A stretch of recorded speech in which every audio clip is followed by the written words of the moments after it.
अहिले चाहिँ आइआरडीमा एउटा लटरी सिस्टम आएको छ। तपाईँले बिल दर्ता गर्नुभयो भने चाहिँ प्राइज जित्न सक्नुहुन्छ 1,00,000 देखि 10,00,000 सम्म। धेरै मान्छेले चाहिँ एउटा गल्ती गर्नुभएको छ यसमा। यदि तपाईँले पनि गर्नुभएको छ भने चाहिँ तपाईँको लटरी कुपन सिलेक्ट भए पनि तपाईँले प्राइज क्लेम गर्न भने पाउनुहुन्न। यदि त्यो गल्ती तपाईँले पनि गर्नुभएको छ भने तपाईँले जितेर पनि हार्नुहुन्छ। त्यही गल्तीको बारेमा आज म तपाईँहरूलाई भन्न गइरहेको छु। हरेक दिन चाहिँ एकजनाले 1,00,000 पाउँछ भनिएको छ। यहाँ चाहिँ 15 दिनमा चाहिँ रिजल्ट अनाउन्स हुन्छ। त्यही भएर 16 गतेको दिनमा चाहिँ तपाईँको 15वटा विनर सिलेक्ट हुन्छ। म चाहिँ अहिले यो ट्याक्स पेयरको वेबसाइटमा छु होइन। यस्तो इन्टरफेस रहेको छ, नेपाली इङ्ग्लिस दुवैमा हेर्न मिल्छ। अब यहाँ दुईवटा किसिमले चाहिँ तपाईँले दर्ता गर्न सक्नुहुन्छ। एउटा नगद रहेको छ, एउटा विद्युतीय क्युआर कोड रहेको छ। यदि तपाईँले चाहिँ विद्युतीय अथवा क्युआर कोडबाट गर्नुभएको छ भने यो पेमेन्ट ह्याज बिन अटोमेटिकली रजिस्टर भनेको छ।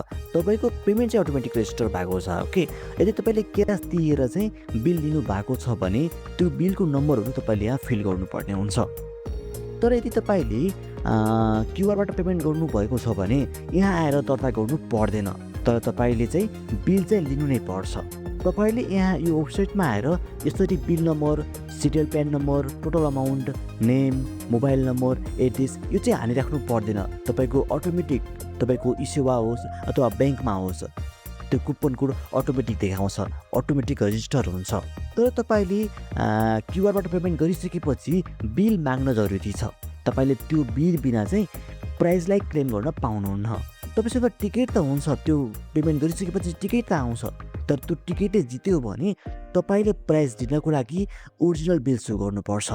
त्यो बिल तपाईँसँग भएन भने तपाईँले प्राइज क्लेम गर्न पाउनुहुन्न। त्यही भएर तपाईँले पेमेन्ट चाहिँ क्यासमा गर्नुहोस् अथवा क्युआरमा गर्नुहोस्। बिल दुवैमा इम्पोर्टेन्ट छ, बिल दुवैमा चाहिन्छ। किनकि यहाँ क्लियरली लेखेको छ when a purchasing goods or service request a bill अथवा invoice with permanent account number and keep it safely भनेको छ। तपाईँसँग बिल हुन जरुरी छ। यो एउटा गल्ती भयो। अर्को गल्ती भनेको तपाईँले क्यासमा पेमेन्ट गर्नुभयो, बिल माग्नुभयो, घरमा आएर दर्ता गर्नुपर्ने हुन्छ। त्यो कम्पलसरी रहेको छ। अर्को भनेको तपाईँले क्युआरबाट पेमेन्ट गर्नुभयो, बिल माग्नुभयो, त्यो बिललाई पनि घरमा ल्याएर दर्ता गर्नुभयो। यसरी तपाईँले क्युआरबाट पेमेन्ट गर्नुभएको छ भने त्यो बिललाई दर्ता गर्नु पर्दैन। तपाईँले गर्नुभयो भने अनएलिजिबल हुन्छ। यदि तपाईँले चाहिँ क्यास दिएर चाहिँ बिल लिनुभएको छ भने त्यो बिललाई यहाँ आएर दर्ता गर्नुहोस्। मैले मेन कुरा के भन्न खोजेको भने तपाईँले क्युआरबाट पेमेन्ट गर्नुहोस् अथवा क्यासबाट पेमेन्ट गर्नुहोस्, बिल जरुरी छ। तपाईँले बिल चाहिँ माग्नै पर्छ जेबाट पेमेन्ट गरे पनि। तपाईँलाई आजको यो भिडियो कस्तो लाग्यो? राम्रो लाग्यो भने भिडियोलाई एक लाइक अनि च्यानललाई सब्सक्राइब गर्न पनि नबिर्सनु होला। हामी फेरि मिल्छौँ अर्को भिडियोमा। Till then take care, bye by.